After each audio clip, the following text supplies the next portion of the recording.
안녕하세요 여러분, 오랜만입니다. 건전 모임의 동백입니다.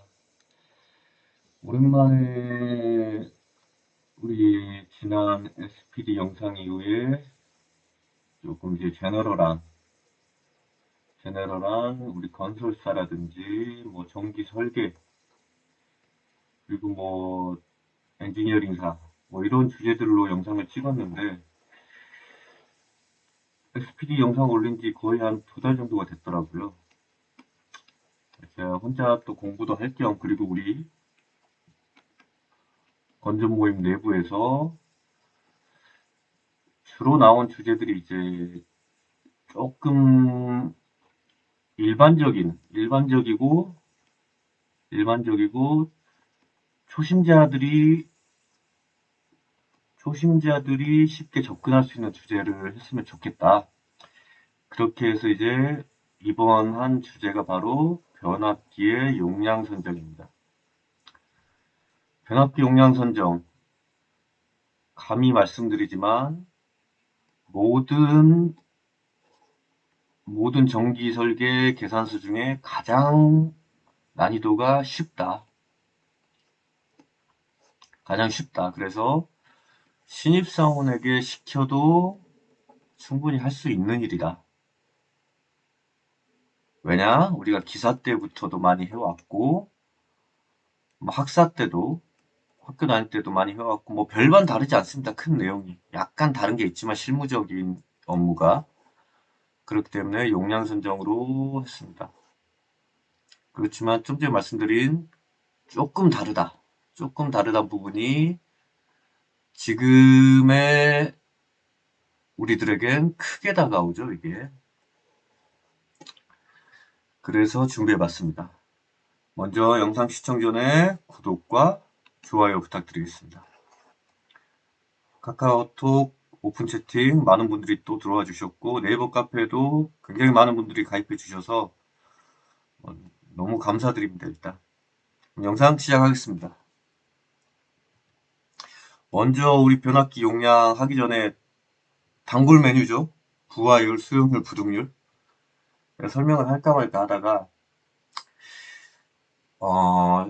한번 실무적으로 자세히 한번 알아보고 가는 게 좋을 것 같아서 설명드리겠습니다. 부하율 잘 아시죠?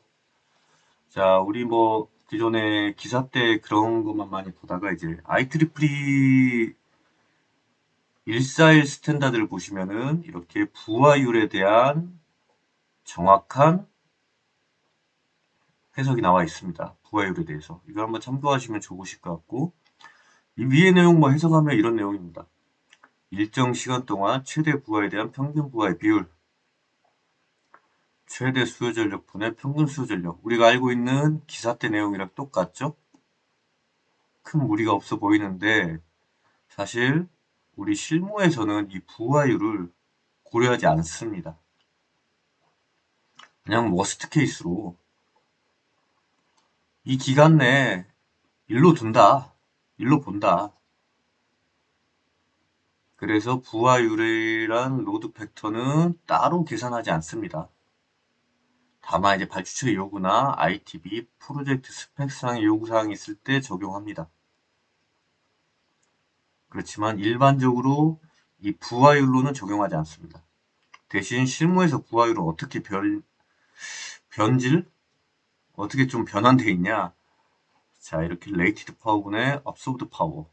즉, 명판의 명판 용량분의 실제 용량. 이렇게 부하율은 규정됩니다. 실무에서. 즉, 여러분 잘 아시겠지만 예를 들어서 뭐 55kW짜리 모터가 있다. 그렇다면 실제 용량이 이 55kW가 아닙니다. 이 55kW는 안시였나? 제가 정확한 규격이 기억 안 나는데 이 국제 규격에 보면은 용량별로 기성품으로 생산할 수 있는 전격 용량이 있습니다. 뭐 0.3, 0.75, 1.25 이렇게 킬로와트별로 이렇게 딱딱딱 생산할 수 있는 전격에 맞는 그 명판을 딱 이렇게 만들어야 됩니다. 모든 전력기기는. 이 용량에 맞게 이제 생산하기 위해서 이걸 맞춘 거지 실제 용량은 이렇지 않습니다. 실제 용량은 이 업소브드 파워, BHP 축동력 값으로, 마력 값으로 이제 킬로와트 값으로 변환해서 실제 사용하는 용량은 뭐 49가 될 수도 있고 기기마다 다 다르겠죠. 이 값에 대해서 뭐 그 기계 하시는 분들께 잘 아시는데 모터 용량으로 이제 변환하는 게 있거든요. 거기에 뭐 이것저것 마진 붙여가지고 이렇게 레이티드 파워로 변환을 하는 거죠. 실제 용량 그래서 우리가 쉽게 접하기 어렵고 이렇게 데이터 시트 어떤 모터의 데이터 시트나 장비의 데이터 시트를 보면은 실제 BHP는 뭐 예를 들어서 뭐 70%면 70%, 80은 80%뭐 용량으로 몇 킬로와트 이렇게 적혀 있죠, 실제로. 그래서 이거를 이제 이 비율대로 로드 팩터를 정해주는데 이걸 왜 할 것 같아요, 여러분? 결국에 변압기 용량을 줄이기 위해서죠. 즉, 명판 용량대로 하면은 조금이나마 손해를 보니까 비경제적으로 되니까 조금이나마 실제 사용량으로 계산하기 위함이죠. 실제 사용량. 그래서 애초에 BHP로 그냥 딱 부하들을 다 계산을 해 놓으면은 이 로드 패턴 필요 없는 겁니다. 결국에 이 실제 용량, 이 업소브드 파워를 하기 위한 팩터입니다. 근데 이제 여기 조금 애로사항이 있는 게 설계 단계에서 우리가 이 데이터 시트 안 나오죠. 벤더 프린트가 나오려면은 기계 쪽에서 구매하고 TV 거치고 그래야지 이제 뭐 여기서 한 몇 달 또 소요돼야지 벤더 프린트가 나오는데 이 과정에서 기다릴 수가 없기 때문에 이러한 참고 데이터라든지 아니면은 발주처에서 뭐 이런 식으로 특별한 요구를 해줍니다. 이렇게 쓰세요. 아니면 설계자가 이렇게 쓰겠다고 하고 승인받으면 됩니다. 그도 아니면은 이제 레이티드 파워를 하는 경우 많이 있습니다. 저도 해봤고 잘못된 게 아닙니다. 이게 설계자의 판단에 의한 거지. 이게 뭐 레이티드 파워로 해서 너 이거 잘못했어 이렇게 말할 수 없는 부분입니다. 이 부분에 대해서는 설계자가 여유를 좀 더 가져가겠다는 의미고 그렇게 해석을 하시면 될 것 같습니다. 자, 그리고 수용률. 수용률은 사실 뭐 크게 설명드릴 게 없습니다. 우리 기사 때 인터넷에 검색만 해도 똑같은 의미고 우리 총 부하 설비 용량분의 최대 수용 전력 이 의미와 똑같고 이게 이제 수용률이 굉장히 중요한데 이것도 이제 일반 설계 단계에서 알기가 어렵죠. 공장 전체에서 아니면 어떤 건물 전체에서 최대로 얼마나 쓸 줄 알고 언제 그래서 플랜트 같은 경우는 이제 공정이나 기계부서와 협의를 해서 어느 시점에 어느 일정 시점과 아니면 일정 공정 때 각 부하들이 온되는 즉 가동하는 부하들을 리스트업을 할 수 있습니다. 그래서 실제로 설계할 때 이렇게 리스트업을 해서 수용률을 뽑아서 만드는 경우도 있습니다. 그러면 이제 맨파워 소모가 엄청나겠죠. 뭐 전기쟁이뿐만 아니라 공정쟁이도 그렇고 이거 싹 리스트업 해줘야 되고 뭐 계산해야 되고 그래서 이거는 이제 특별한 중요한 프로젝트라든지 아니면은 발주처에 특별한 요구가 있을 경우 이렇게 하는데 그게 아니면은 통상 이제 발주처와 우리는 뭐 0.7 정도 적용할게요. 수용률을 아니면 뭐 1로 갈게요 그냥 이런 식으로 협의를 해서 수용률을 통상 퉁쳐서 계산합니다. 마찬가지로 부등률도 마찬가지입니다. 부등률도 설계 단계에서 뭐 합성 최대 전력 절대 알 수 없죠. 그래서 요것도 1에서 1.5 정도, 뭐 1.2, 1.3 이렇게 뭐 크게 더 할 수도 있겠죠. 이 정도도 이제 설계자의 판단 하에 진행하게 됩니다. 우리가 이제 알아야 될 게 이 앞서 말씀드린 부하율, 수용률, 부동률 전부 다 무슨 팩터다? 결국에 변압기를 경제적으로 용량을 낮추기 위한 팩터다. 돈만 많다면은 수용률, 부동률, 부하율 이거 다 뭐 일로 갖고 가서 해도 됩니다. 물론 TR의 용량이 과다하면은 단락 용량의 증대라든지 효율적으로 문제가 많이 있지만 이런 것까지 크게 지금 고려하지 않고 변압기 용량만 봤을 때 돈만 많다면은 수용률, 부동률, 부하율 전부 다 일로 갖고 가는 경우 많이 있고 실제로 이렇게 하는 경우도 있습니다. 자, 그러면 이제 그 다음으로 넘어가서 이제 아마 이 로드 듀티 오퍼레이팅 팩터는 실제로 업무를 해보시지 않은 분들께서는 처음 들으셨을 거예요. 저도 입사해서 처음 알았고 이게 이제 사실은 앞서 말씀드린 부하율과 어느 정도 약간 상충되는 개념이에요. 이게 이제 듀티로 들어갑니다. 실무에서는. 뭐 부하율과 딱 맞다고 할 수는 없지만 즉 처음 보시는 거니까 한번 읽어보면 각 부하의 운전 조건에 맞게 적용되는 팩터 연속적으로 사용되는 부하는 C, continuous, C 그래서 1.0을 적용하고 즉 이 말은 뭐다? 100% 부하 그대로 가겠다. 간헐적으로 사용되는 부하 즉 간헐적 어떤 순간에만 켜진다. 어떤 순간에만 켜지고 뭐 하루에 예를 들어서 24시간 중에 2시간만 켜지고 뭐 이런 부하들 전부 다 인터미턴트 간헐 부하로 보겠다는 거죠. 이때 패턴은 이게 정해진 규정이 없습니다, 여러분. 저도 찾아보려고 굉장히 노력을 많이 했는데 뭐 IC나 NEC, ANSI 전부 다 이걸 못 찾겠더라고요. 저는 혹시 아시는 분들 계시면은 이 팩트를 정확히 어떻게 규정하는지 아시는 분들 계시면은 댓글로 남겨주시면 감사하겠습니다.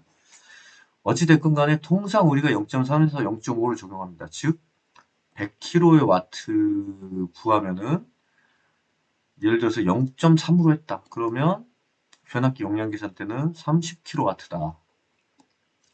그리고 스탠바이 같은 경우는 대기 부하죠. 대기 부하. 이때는 노멀 로드 때는 0, 피크 부하일 때는 0.1. 이 노멀과 피크 부하가 뭐냐? 이거 나중에 설명드리겠습니다. 일단은 스탠바이는 통상 0으로 이제 한다. 그러면은 예를 들어서 100kW가 3개 있어요. 3개 있어요. 하나는 C, 하나는 I, 하나는 S. 그러면은 하나는 100 곱하기 1. 컨티뉴어스니까. 인터미턴트 간헐부하는 100 곱하기 0.3. S 같은 경우는 100 곱하기 0. 부하 변압기 용량 계산할 때 몇이다? 130이 되겠죠? 130 이 용량으로 계산하게 됩니다. 이런 식으로 오퍼레이팅 팩터를 적용하는 겁니다. 이렇게 예를 들었는데 이거랑 똑같은 말이고 자 그러면 이제 그 다음에 계산을 한번 볼게요. 어떻게 계산하냐 기본적으로 우리 이거 제가 구글링에서 기사 때 따온 건데 기사 공부할 때 거를 구글링에서 찾은 건데 똑같습니다. 여기 이 식으로 적용합니다. 부등률 아까 몇 적용한댔죠? 뭐 1에서 1.2 적용하면은 통상 1이라고 보겠습니다. 지금 모든 계산은 1. 부등률 사라지고 수용률 같은 경우는 1 보는 경우가 많지 않고 보통 뭐 0.7에서 0.8 많이 보기 때문에 일단은 수용률을 살리고 그러면은 이식만 남겠죠? 이식만. 그렇다면 여기서 이제 이걸 가지고 이제 계산을 해보면 이런 식으로 됩니다. 자, 아까 말씀드린 이제 노멀 로드와 피크 로드가 있는데 노멀 로드 상태는 우리가 실무에서 계산할 때 이 변압기 우리 IC만 보겠습니다. 먼저 IC 쪽만 봤을 때 우리 변압기 냉각 방식 잘 아시죠? 그래서 이런 풍냉식이라든지 순냉식 이런 게 적용 안 된 일반적인 용량 상태, 그리고 피크로드는 이 쿨링이 적용된 상태, 이 계산으로 하게 됩니다, 실무에서. 근데 여러분, 제가 먼저 말씀드릴 게, 제가 하는 계산 용량이 이 식이 다 맞는 게 아닙니다. 다 맞는 게 아닌 게 아니라 다 적용되는 게 아닙니다. 이게 변압기 용량 계산 같은 경우는 어떤 그 IC나 뭐 KC나 이렇게 딱 규격으로 정해진 수식이 없습니다.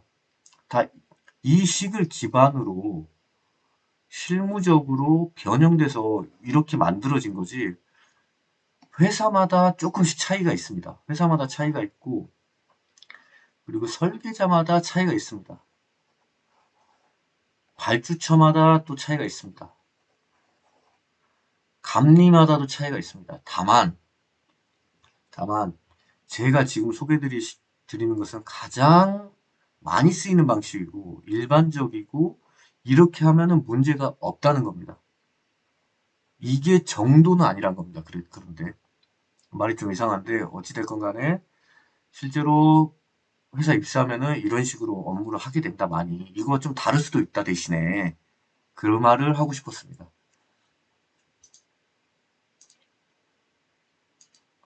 자, 그러면은 아까 이제 노멀로드와 피크로드는 쿨링 상태를 고려한 거다. 쿨링이 없으면은 그냥 피크로드 계산해서 노멀로드로 넣으시면 됩니다. 이걸로 계산하시면 됩니다. 자, 여기서 보면 이제 CL, 컨티뉴어스 로드, CL, 그러니까는 연속부하 곱하기 여기 OF, 오퍼레이팅 팩터, 아까 얘기했죠. 연속부하는 몇이다? 1.0 더하기 IL, 인터미턴트 로드, 즉 간헐부하의 OF, 오퍼레이팅 팩터 아까 0.3에서 0.5 적용한다고 했죠. 0.5로 볼게요. 0.5 또는 LSL. 자, LSL은 이거 적용하는 데도 있고 아까 말씀드렸듯이 적용하는 설계자도 있고 아닌 설계자도 있습니다. 즉 라지스트 싱글 로드, 즉 인터미턴트 로드의 간헐부하를 이거 전부 다 합계가 이렇게 생략되어 있는 겁니다. 앞에 썸이 이렇게 생략되어 있습니다. 이 부하의 합계와 또는 인터미턴트 로드 중에 어느 한 최대 부하, 이 둘 중에 하나 중에 더 큰 거를 적용하는 겁니다. 예를 들면은 연속 간헐부하가 10kg짜리가 10자리가 3개 있는데 10자리 3개 있고 40자리가 하나 있습니다.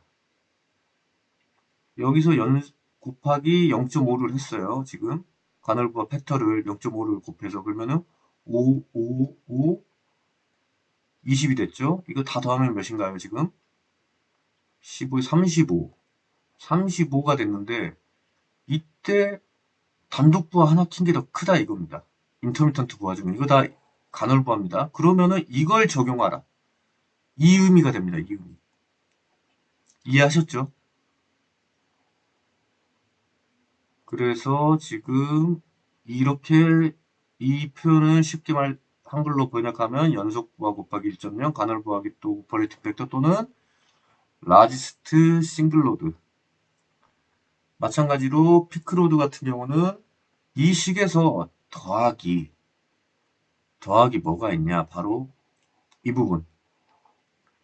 스탠바이 부하에다가 곱하기 0.1을 해준다. 아까 여기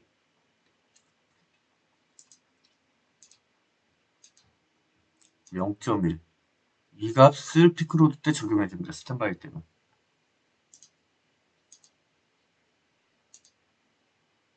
이 값이 추가로 들어가게 됩니다. 그래서 노말 때는 이렇게, 더불어 여기다가 이제 퓨처로드, 즉 우리가 공장을 하나만 적용하는 게 아니죠. 증설할 수 있기 때문에 그러한 퓨처로드를 고려하고 마지막으로 최종적으로 마진을 결정해서 이렇게 논다. 또 피크로드 있다, 퓨처로드, 마진, 이런 식으로 하는데, 여러분 듣다 보면은 지금 뭐 이거 뭐 규격도 없고 뭐 네 맘대로 하는 거 아니냐 그렇게 생각하시면 안 됩니다, 여러분. 이거 모든 건설사에서 거의 대부분 이런 식으로 합니다. 어차피 들어가셔도 이렇게 다 하시게 돼요. 그래서 잘 들어두시면 좋을 것 같습니다. 자, 실제로 한번 우리 로드 리스트를 보면서 계산해 볼까요? 자, 먼저 이거 실제로 로드 리스트인데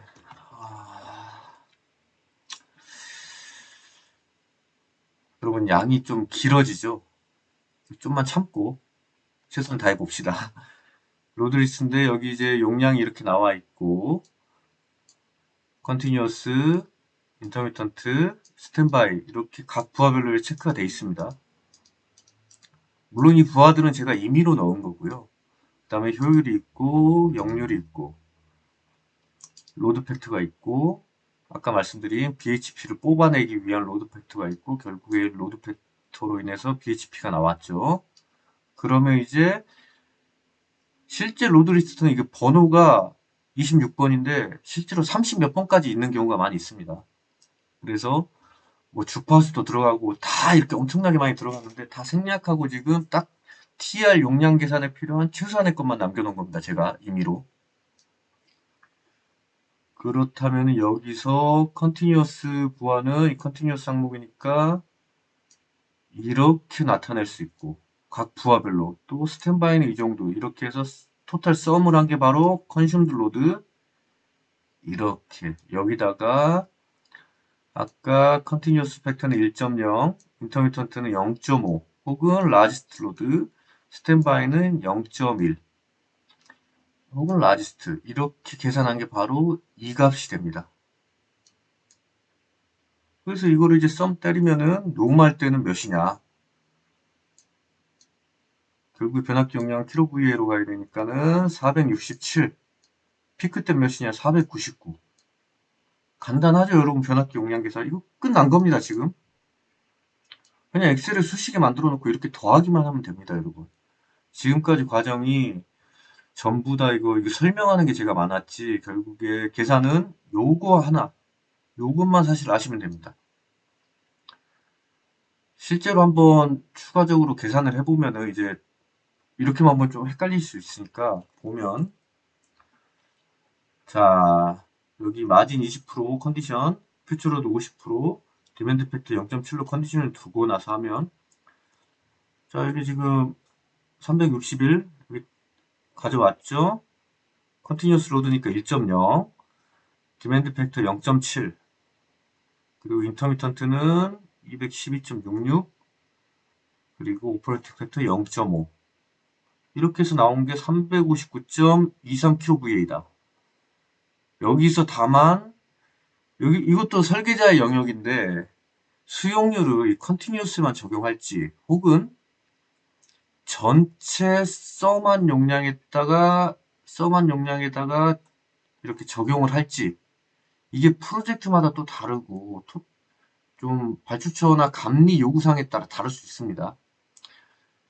근데 제가 누차 말씀드리지만 반복해서 죄송한데 변압기 용량 같은 경우는 이게 기준이 약간 애매모호한 부분들이 있기 때문에 그냥 감리나 상급자께서 이렇게 하는 게 맞는 게 아니야. 그러면 그냥 네, 알겠습니다 하는 게 제일 좋아요, 사실.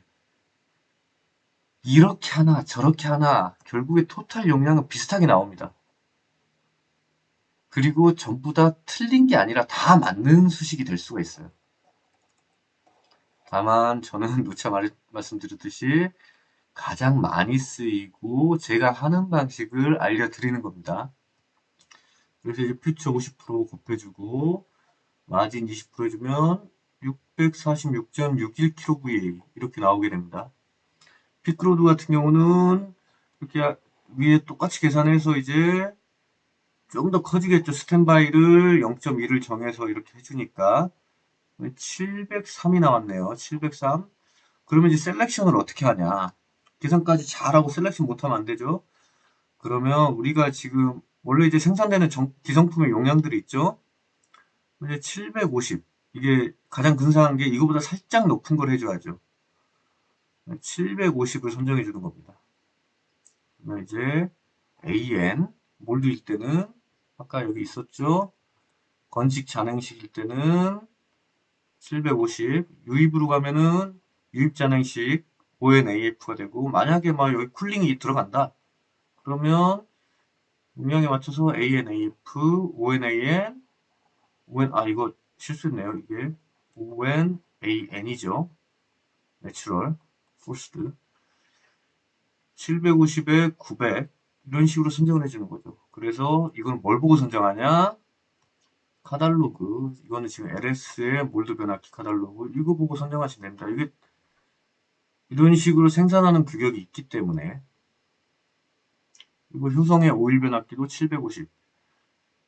생산하는 게 좀 다르죠. 회사마다 다를 수 있습니다. 그래서 쓰고자 하는 벤더의 카달로그를 보시고 선정하면 되는데, 여기서 한 가지 의문이 생길 수 있죠. 나는 900짜리 쓰고 싶은데 900kVA 쓰고 싶은데 여기네요. 900 쓰고 싶은데 쓰시면 됩니다. 쓰시면 요청하시면 만들어 주십니다. 가격이 좀 올라가겠죠. 근데 뭐 굳이 뭐 용량 조금 차이로 인해서 뭐 퍼센트 임피던스라든지 효율 역류 크게 변화가 없는데 그냥 좀 높은 거 쓰시면 됩니다. 사실 돈이 뭐 나는 굳이 써야 되겠다. 회사의 이익은 생각하지 않고 나는 경제적인 걸 생각하지 않는 엔지니어다. 그러면 900 쓰시면 됩니다. 예. 자, 웃자고 하는 말이고 일단은 규격품으로 써주는 게 가장 좋겠죠. 그럼 뭐 이 정도면은 오늘 좀 사족이 많이 붙었죠, 제가. 죄송합니다. 이게 제가 변압기 용량 같은 경우는 그럴 수밖에 없기 때문에 사족이 많이 붙었고 이 정도면은 실무에서 쓰는 우리 변압기 용량 계산을 어떻게 한다 쉽게 아실 수 있으실 거라 생각됩니다. 마지막으로 한 가지 덧붙이면 손해 변압기 용량입니다. 우리 간혹가다 발전에 스텝업 변압기가 있는데 승합용 변압기가 있는데 이거는 이렇게 적용하지 않습니다. 이거는 다음 시간에 알아보고 나중에 미루도록 하겠습니다. 어쨌든 이걸로 우리가 쓰는 일반적인 변압기 용량 선정은 실무에서 어떻게 하는지 알아봤습니다. 저는 건전 모임의 동백입니다. 감사합니다, 여러분.